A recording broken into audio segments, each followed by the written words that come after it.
Dalam hidup ini, saudara harus siap-siap terlepas atau siap-siap dilepas. Iya kan? Setiap hari kita melepas sesuatu.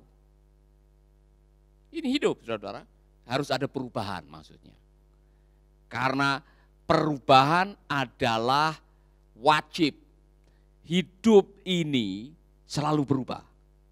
Dan satu-satunya cara untuk bisa menghadapi perubahan adalah berubah. Anda yang tidak berubah dan tidak siap menghadapi perubahan, Anda akan mati kutu dilibas oleh perubahan. Tengok teman saudara bilang, berubah.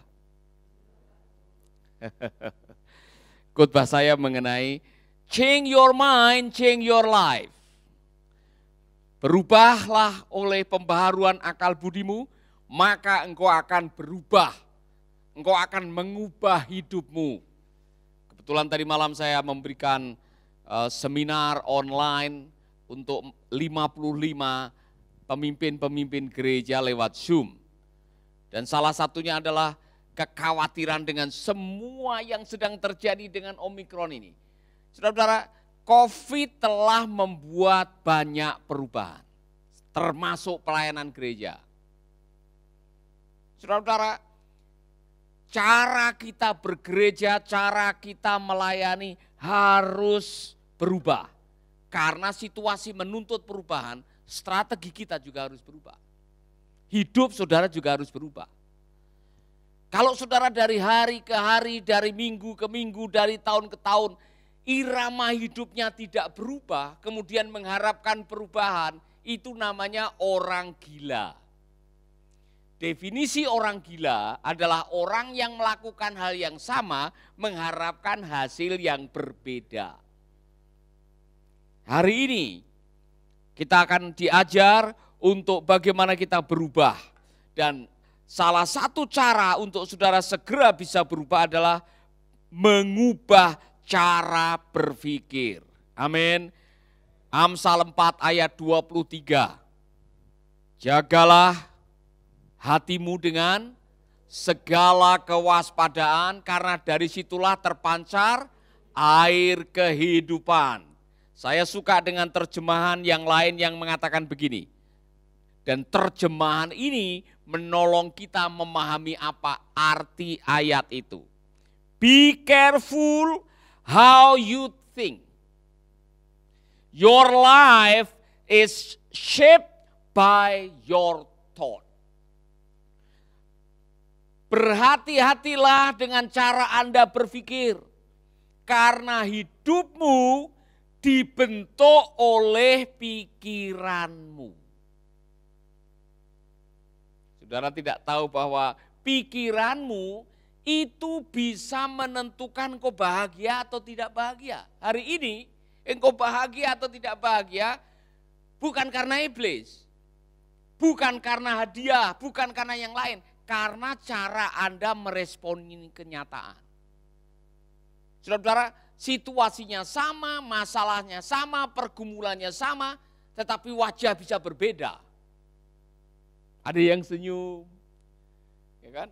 Ada yang nyanyi, ada yang galau, ada yang meneteskan air mata. Terserah bagaimana Anda menggunakan pikiran untuk menerjemahkan kenyataan. Pikiranmu bisa menentukan engkau bahagia atau tidak bahagia. Yang kedua, pikiranmu itu bisa menentukan apakah engkau awet muda atau cepat tua. Tolong simak baik-baik, saya selalu mengajak saudara-saudara, sering-seringlah memandangi fotomu. Dan bandingkanlah dengan umurmu. Kalau wajahmu hari ini terlihat lebih tua dari umurmu. Ini contoh, umur 26, wajah 62. Maka ada yang salah dengan cara yang engkau berpikir. Ada salah cara berpikir saudara, konsep saudara ada sesuatu yang salah. Waspadai saudara-saudara, pikiranmu bisa menentukan engkau gagal atau berhasil. Pikiranmu menentukan hari ini engkau menang atau engkau kalah. Maka saudara-saudara, benar apa yang dikatakan oleh kitab Amsal 4 ayat 23. Apa bunyinya di dalam Alkitab saudara? Bahasa Inggrisnya apa tadi? Be careful how you think. Katakan kepada teman saudara, sekali-sekali pakai bahasa Inggris. Be careful how you think. Your life is shaped by your thought. Your life is shaped, shape itu dibentuk by your thought. Saudara-saudara, itulah sebabnya ada sebuah kalimat yang menarik untuk saudara ingat. God is far more interested in changing your mind than changing your circumstance. Tuhan lebih tertarik untuk mengubah cara berpikir saudara daripada mengubah situasi di sekitar hidup saudara. Karena apa? Karakter saudara jauh lebih penting di hadapan Tuhan daripada kenyataan di sekitar hidup saudara. Wow. Haleluya. Amin. Itulah sebabnya saudara-saudara, kita harus belajar hal-hal yang penting ini. Ada kalimat yang bunyinya begini. Most people long for God to take all away problem, pain, sorrow, suffering, sickness, and sadness. But God wants to work on you first because transformation won't happen in your life until you renew your mind. Banyak di antara kita termasuk saya. Kalau berdoa adalah, Tuhan kalau boleh ubahlah orang-orang yang mulutnya lancang itu. Tuhan kalau boleh tetanggaku kanan kiri bisa mencintai, mengasihi aku. Banyak kita memohon kepada Tuhan supaya Tuhan mengubah keadaan di sekitar kita. Tetapi Tuhan lebih tertarik untuk mengubah pikiran saudara. Karena pikiran saudara menentukan perasaan saudara, menentukan perilaku saudara, menentukan kedamaian saudara. Amin. Haleluya.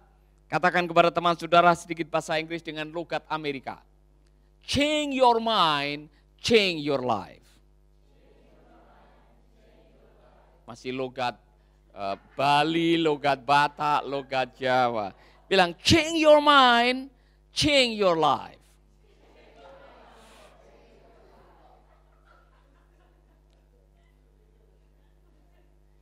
Change. Saudara pernah lihat ada money changer, change. Ya change, bukan money canger, money changer. Change. Nah saudara-saudara ada tiga alasan mengapa kita harus mengubah cara berpikir. Karena saya katakan tadi, betapa luar biasanya peran pikiran dalam hidup dalam hidup kita. Yang pertama, mengapa kita harus mengubah cara berpikir? Karena apa? Kehidupan kita dikontrol oleh pikiran kita. Tulis baik-baik. Kehidupan saya dikontrol oleh pikiran saya. Your thought control your life. Tadi dikatakan bahwa di dalam Amsal 4 ayat 23 bahwa pikiranmu menentukan jalan hidupmu, pikiranmu menentukan perilakumu, pikiranmu menentukan perasaanmu, pikiranmu menentukan segalanya. Tidak ada perilaku yang tidak minta restu pikiran. Tidak ada. Tidak ada orang yang lagi ngamuk kemudian dia tinju istrinya yang mati. Aduh, maaf ya saya tidak sadar. Ini di luar pikiran saya. Ya. Atau saudara lagi jalan-jalan, kemudian lewat toko HP, saudara ngambil HP, kemudian satpam datang, kemudian saudara tanya, kenapa saudara ambil HP? Kenapa Anda mencuri? Pak, saya tidak sengaja. Saya baru lewat tiba-tiba tangan saya nyelonong sendiri. Saya sebetulnya tidak mau, tapi tangan saya nih Pak. Saudara menyalahkan tangan. Tidak ada kelakuan tangan saudara yang tidak minta restu pikiran. Saudara lagi ngomong kemudian misu-misu maki-maki orang. Kemudian saudara mengatakan, saudara pukul sendiri mulut saudara. Kenapa kau tidak minta restu saya? Tidak ada perilaku yang tidak minta restu pikiran. Itulah sebabnya saudara-saudara, jagalah pikiranmu. Amin. Haleluya. Pikiran saudara sangat menentukan. Itulah sebabnya saya mau mengatakan saudara-saudara, waspadai apa yang engkau izinkan masuk di pikiran. Saya berkali-kali mengatakan, apa yang membuat kita gagal, apa yang membuat kita kembali jatuh dalam dosa, apa yang membuat kita kembali mengalami pergumulan dan tidak ada kemenangan, karena kita belum berubah di sini. Waspadalah saudara-saudara, saya lagi ngarang lagu. Lagu ini dinyanyikan dengan musik seperti kayak koplo begitu. Bunyinya begini. Katanya kau rajin ke gereja, nyatanya hidupmu tak berbeda, ya kan? Ada yang begitu. Tiap jam berdoa, tidak lupa membaca, tapi hidupmu suka pura-pura. Kenapa, saudara-saudara? Kita sudah membaca firman, kau rajin ke gereja, tetapi kita masih kadang-kadang suka pura-pura karena kita belum mengubah cara berpikir kita. Ini bisa terjadi kepada siapa saja. Ada lagi, bunyinya begini, bait yang kedua. Kau bilang tiap hari memuji, hobimu suka melayani. Mengapa? Hatimu mendengki dan ucapanmu suka memaki. Saudara-saudara, karena ternyata rutinitas kita belum tentu mengubah kelakuan kita. Rajin beribadah belum tentu semuanya bisa berubah. Sebelum terjadi perubahan cara berpikir, kita tidak akan pernah berubah dalam hidup ini. Maka jangan kaget waktu ditanya, kutanya pada hari Minggu kemana? Senin, Selasa, Rabu, Kamis. Tapi hidupmu tidak menjadi kesaksian karena apa? Belum ada perubahan perilaku. Saudara-saudara, perasaanmu langsung berhubungan dengan pikiranmu. Anda sekarang sedih atau senang? Bahagia atau menderita? Kacau, galau, atau saudara penuh dengan pengharapan, semua bersumber di dalam pikiran. Ingat baik-baik, dan ini sangat penting bagi kita semuanya. Setiap hari kita harus mengurusi pikiran kita. Amin. Kembali kepada kebenaran firman tadi. Yang kedua, mengapa kita harus menjaga pikiran kita? Mengapa kita harus berubah? Mengapa kita harus memperkuat pikiran kita dengan kebenaran? Karena pikiranmu adalah ladang peperangan. Your mind is your battleground.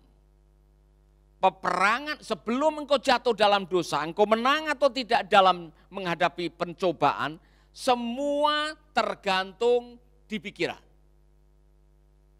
Jadi kalau saudara jatuh dalam dosa, saudara tidak mampu menghadapi pencobaan karena di pikiranmu belum ada kekuatan untuk melawan cobaan. Itulah sebabnya jangan kaget kalau Rasul Paulus juga pernah mengatakan yang sama. Roma 7 ayat 22 sampai 23. Roma 7 ayat 22 sampai 23. Rasul Paulus mengatakan, I love to do God's will so far as my new nature is concerned. But there is something else deep within me. In my lower nature there is at war with my mind. At war with my mind. Di dalam terjemahan bahasa Inggris ada tulisan war. War itu perang. Di terjemahan saudara bunyinya apa? Aku ingin melakukan perbuatan yang baik, tetapi di dalam diriku ada hukum lain. Apa bunyinya di situ? Yang membuat aku menjadi tawanan hukum dosa. Saudara-saudara, di dalam diri saudara ada hukum lain. Apa itu hukum lain? Stronghold. Apa itu stronghold? True lies. Berkali-kali saya menjelaskan ini. Kita semua punya true lies. Apa yang salah dibenarkan oleh saudara. Termasuk kalimat yang keluar dari orang tua saudara. Kamu itu anak bodoh. Kamu tidak akan pernah berhasil dalam hidup ini. Kamu itu tidak ada harganya. Kamu itu anak hasil kecelakaan. Kamu tidak direncanakan. Kalimat-kalimat itu bisa membuat Anda pada akhirnya hidup tidak berhasil karena sudah terlanjur percaya. Sehingga pada waktu ada khotbah yang mengatakan kita ini diciptakan oleh Tuhan yang maha baik, sebagai ciptaan yang sungguh amat baik, sehingga kita berhak menerima semua yang terbaik, supaya kita menjadi agen kebaikan. Apa yang baru Anda dengar tidak ngefek, karena di dalam diriku ada hukum lain. Sehingga setiap hari Anda sedang dalam keadaan at war, ada perang di otak kita. Lalu bagaimana supaya kita bisa memenangkan peperangan? Perkuat otak saudara, perkuat subconscious mind saudara dengan kebenaran. Sehingga pada waktu ada orang yang datang, Yosua, coba ubah itu roti itu jadi, batu jadi roti. Bisa kamu mengubah batu jadi roti? Yosua akan mengatakan, ada tertulis di dalam hati saya, manusia tidak hidup dengan panada saja. Ya kan? Ada kekuatan untuk melawan. Yosua lagi perlu duit, sebentar lagi mau menikah misalkan. Kemudian dia lagi jalan-jalan, ada duit kececer di pinggir jalan. Ada dompet, ada semua dikumpulkan dan mengatakan puji Tuhan. Tuhan baik. Kalau Elia dikasih makan oleh burung gagak, saya disuplai di jalanan dengan pertolongan Tuhan. Padahal orang ada yang nangis nyari dompetnya yang jatuh. Misalkan aja. Keputusan kita untuk menghadapi kenyataan dan memilih kehidupan sangat tergantung dari siapa yang menang di dalam otak kita. Ya kan? Sudah dikasih tahu Hawa, semua boleh dimakan. Tetapi ada satu yang jangan kamu sentuh. Kalau kamu menyentuhnya, kamu pasti akan mati. Kata pastinya dibuang oleh Hawa. Waktu ular bertanya, apa kata Tuhan?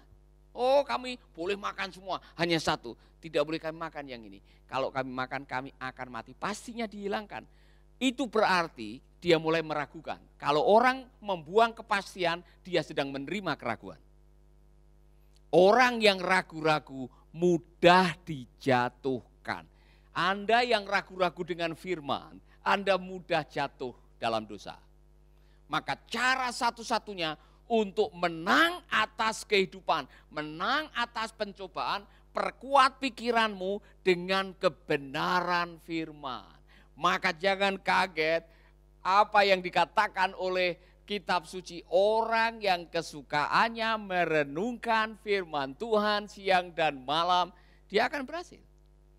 Maka jangan kaget kalau Tuhan jauh-jauh hari sudah berpesan kepada Yosua, jangan menyimpang ke kanan, jangan menyimpang ke kiri, setialah menjalankan perintah Tuhan, maka kamu akan memasuki tanah perjanjian. Dan itu terjadi. Saudara-saudara, kalau baca firman jangan sambil lalu.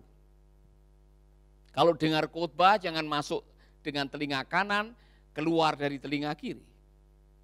Belajarlah untuk memperkuat iman saudara dengan kebenaran firman. Amin. Ada satu lagi. Mengapa kita harus memperhatikan pikiran kita? Karena pikiranmu adalah kunci untuk menuju ketenangan dan kedamaian. Pikiranmu adalah kunci untuk menuju kepada ketenangan atau kedamaian. Dengar baik-baik kalimat ini. An unmanaged mind leads to tension. Pikiran yang tidak bisa diatur, pikiran yang tidak bisa di-manage, pikiran yang tidak bisa dikelola menimbulkan ketegangan. Bukan hanya itu, a managed mind leads to tranquility. Pikiran yang bisa dikelola, pikiran yang bisa di-manage, pikiran yang bisa diatur akan mendatangkan ketenangan hidup. Jadi kalau saudara hari ini kok pikirannya tidak tenang, saya bisa membayangkan hidup saudara seperti apa. Pernah ketemu dengan orang yang, aduh Pak, bagaimana ya? Bagaimana Pak menurut Bapak? Saya ini bagaimana? Oh Pak, tolong saya. Aduh, menurut Bapak, menurut saya bagaimana? Saya sudah bisa tahu, saudara-saudara. Kalau orang baru ketemu, sudah seperti itu omongannya, dia sedang tidak damai. Kemarin saya mendoakan orang, saya baru datang, dia lagi telepon. Aduh, Bapak datang lagi. Pak, saya baru bohong ini. Menurut Bapak bohong demi kebaikan boleh atau tidak? Dia bilang tidak boleh. Aduh, terima kasih Pak, saya berdosa ini. Saya berdosa. Saya bilang kamu lagi tidak tenang, kamu tidak lagi ada masalah. Saya boleh berdoa. Saudara-saudara, dalam hidup ini Anda harus berusaha mendisiplin pikiran. Kalau tidak, engkau jadi korban atas pikiranmu. Maka semua yang baik, semua yang mulia, semua yang sedap didengar, semua yang disebut dengan kebajikan, semua yang murni, disiplin pikiran saudara. Supaya apa? Damai sejahtera yang melampaui segala akal akan memerintah apa? 2. Pikiranmu dan hatimu. Baca ayat itu saudara, Filipi pasal 4 ayat 7. Saudara, ketika kita bisa memanage pikiran, saudara akan diberkati dengan ketenangan. Maka jangan biarkan pikiranmu liar mengembara kemana-mana. Ini contoh, ibu-ibu, suamimu telat pulang kerja. Kemudian mengatakan, wah, kenapa ya akhir-akhir ini suami saya telat pulang kerja? Jangan-jangan dia ada affair. Kemudian dihubung-hubungkan. Makanya kok akhir-akhir ini tagihan kartu kreditnya naik. 2, saya kemarin cium itu bau bajunya itu parfumnya lain. Oh, jangan-jangan. Biasanya dia tiap malam dia peluk saya. Dia peluk bantal guling. Sudah 3 malam ini dia peluk bantal guling. Kemudian saudara hubung-hubungkan, ya kan? Akhirnya saudara emosi. Karena saudara emosi akhirnya saudara ngomongnya ketus dengan suami. Saudara suami pulang sudah ambil parang berdiri di depan rumah. Ya kan? Saudara sudah belum apa-apa, saudara marah mengatakan, kenapa telat? Saya tahu, nah saudara belum apa-apa, saudara langsung menuduh. Saya tahu kamu ada main dengan perempuan lain. Ya kan? Saya lihat ini kartu kredit tagihannya naik. Parfum juga berubah baunya. Kamu akhir-akhir ini kau menjauh dari saya. Kamu sudah tidak, kamu tahu saya sudah mulai tua ya. Kamu tidak suka dengan saya. Nah, waspadai saudara. Anda sudah jadi korban atas pikiran Anda. Suami bilang, loh saya memang lagi ditugaskan ada pekerjaan ekstra. Kalau saya telat, kamu tidak tahu bahwa ban saya kempes. Saudara-saudara, Anda terlalu cepat menjadi korban atas pikiran tanpa mengecek. Anda membiarkan pikiranmu liar mengembara dan akhirnya Anda yang jadi korban sendiri. BODOH. Jaga hati. Change your mind. Logat Sunda, 1, 2, 3. Ya. Ya. Change your mind, change your life. Logat Singapura. Change your mind, change your life lah.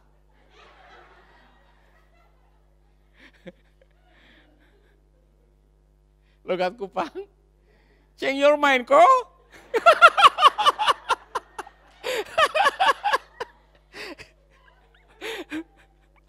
Bu, tari logat Bali gimana? Change your mind, change your life, naik. Ya. Logat Jawa, Bu. Nah, buat kamu itu change your mind, change your life, yo. Ya. Change your mind, change your life. Hidup ini singkat. Jangan biarkan kita kalah oleh karena pikiran kita. Kita tidak menjadi maksimal karena kita tidak mendisiplin cara berpikir kita. Amin. Kita lanjutkan seri yang berikutnya. Ini berseri saudara-saudara. Betapa luar biasanya kita perlu setiap hari berdisiplin dalam berpikir karena pikiran kita menentukan segalanya. Mari kita berdoa. Bapa dalam surga, kami berterima kasih untuk kebenaran firman-Mu. Kami percaya hari ini diberi pewahyuan untuk kami mengubah cara berpikir kami. Karena kami tahu cara berpikir kami, mindset, menentukan kualitas hidup, kualitas pernikahan, kualitas pelayanan, kualitas pekerjaan, kualitas masa depan. Bapak ajari kami untuk terus mengandalkan Engkau dan hidup dalam kebenaran firman-Mu. Saudara-saudara, ada banyak permohonan doa, dan sekali lagi Bapak Ibu saudara-saudara yang sudah menulis permohonan doa, kami akan berdoa buat saudara-saudara, untuk Pak Tarsan Ampitupulu, untuk Pak Octavianus Layukan, untuk Ibu Faya Viola, untuk Ibu Melshe Pandelaki, untuk Ibu Asnida Manalu, semua yang sudah menuliskan. Saya mau saudara-saudara kita mengangkat tangan, berdoa buat sahabat-sahabat kita. Bapa kami dalam surga, kami mendoakan permohonan-permohonan saudara-saudara kami yang sakit, yang perlu terobosan keuangan, yang perlu anak dalam pernikahan, yang perlu masa depan buat anak-anak mereka, yang perlu pemulihan. Aku berdoa agar pagi hari ini ada terobosan lawatan ilahi menjamah mereka. Oh Bapa, alangkah indahnya kalau kami mendengarkan kesaksian demi kesaksian dari saudara-saudara kami yang telah dijamah oleh Tuhan. Mengalami kuasa Tuhan, dilawat oleh urapan Tuhan. Dan kami boleh menyaksikan kemenangan demi kemenangan. Di dalam nama Yesus kami berdoa. Amin, amin, amin. Bapak Ibu saudara-saudara, kami sudah berdoa dengan tim dan sedang mempersiapkan nanti pada hari Jumat secara khusus tim doa akan mengadakan doa pakai pelayanan Zoom. Sehingga Pak Yohanes dengan tim akan secara khusus mengundang saudara-saudara yang sakit, khususnya yang sakit, yang sudah banyak permohonan doa akan dilayani secara khusus lewat pelayanan melalui Zoom. Sehingga nanti jangan kaget kalau saudara dapat undangan Zoom khusus untuk sharing in prayer. Berdoa dan berbagi di dalam acara itu. Tuhan memberkati saudara-saudara yang diberkati, jangan lupa bagikan video ini. God bless you, sampai jumpa.